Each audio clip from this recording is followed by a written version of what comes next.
आज हम आपको एक ऐसी खबर सुनाने जा रहे हैं जिसे जानने के बाद आपको अपने आँख और कान पे यकीन नहीं होगा। यह खबर बिहार के पटना से निकलकर सामने आ रही है, जहां गंगा नदी में एक पत्थर जिस पर राम लिखा हुआ था वह पत्थर तैर रहा था। जब लोगों ने देखा कि राम नाम लिखा हुआ पत्थर गंगा नदी में बड़ी तेज़ी से तैर रहा है, तो वहां के कुछ युवकों ने तैरकर उस नदी से राम नाम के पत्थर को बाहर निकाला। और ग्रामीणों ने बताया कि यह वही पत्थर है जो रामायण काल में आप लोगों ने सीरियल में, टीवी में या रामायण में पढ़ा होगा कि भगवान राम ने सीता को पाने के लिए श्रीलंका जाने के लिए नदी पे एक राम सेतु बनाए थे और हर पत्थर पे भगवान राम का नाम लिखा हुआ था और वह पत्थर नदी पे तैर रहा था, जिस पे पुल बना था और भगवान राम भारत से लेकर लंका गए थे, वहाँ से माता सीता को वापस अपने देश लाए थे।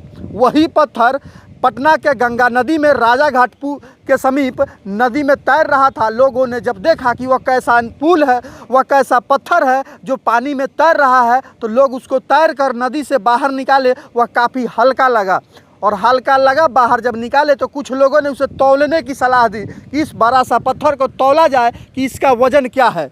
जब मालूम है साथियों, जब उस पत्थर को तौला गया तो उसकी वज़न मात्र 9 केजी हुआ और उसके बाद धीरे धीरे उसका वज़न बढ़ता गया और 14 केजी तक जब वज़न आया तो लोगों ने उसे हटा दिया और पूजा सत्कार करते हुए। मामला पटना शहर के राजा घाट के समीप है। वहीं पे गंगा नदी में एक पत्थर बड़ी तेज़ी से तैर रहा था। लोगों ने देखा कि यह कैसा पत्थर है जो पानी में बड़ी तेज़ी से तैर रहा है। लोगों ने उसे निकाला और वहीं पे एक शिव मंदिर है, वहीं पे रखकर उसकी पूजा अर्चना करने लगे। ग्रामीणों ने बताया कि इसके पहले भी वहीं राजा घाट से 3 पत्थर, वैसा ही 3 पत्थर निकला है जो पूर्व में जिस पर राम राम लिखा हुआ था और वह पानी में तैर रहा था। उस पत्थर को लोगों ने निकालकर जगह जगह रखकर पूजा अर्चना आज भी कर रहे हैं। ग्रामीणों ने बताया कि यह जो है भगवान, जब पटना शहर में राजा घाट के समीप ऐसी पत्थर मिलने की जब जानकारी मिली तो काफ़ी संख्या में पटना शहर के आसपास के लोग वहां जुटे और देखने को लेकर भारी भीड़ जुट गई। राजा घाट पे गंगा नदी किनारे उस पत्थर को देखने को लेकर भारी संख्या में लोग आ गए और लोग उसे हिंदुओं के धर्म आस्था से जोड़ने लगे और लोग कहने लगे कि यह भगवान राम के द्वारा बनाया गया पत्थर है, पुल है। उसी पुल में से एक छिटका हुआ यह पत्थर गंगा नदी में बहते बहते आ गया है। अब राम सेतु की कहानी में कितनी सच्चाई है, हम लोगों ने सीरियल के माध्यम से और रामायण के माध्यम से इसको पढ़ा था, देखा था, लेकिन आज जब वस्तुस्थिति सामने आई तो सभी लोग दांते तले अंगुली दबाने लगे।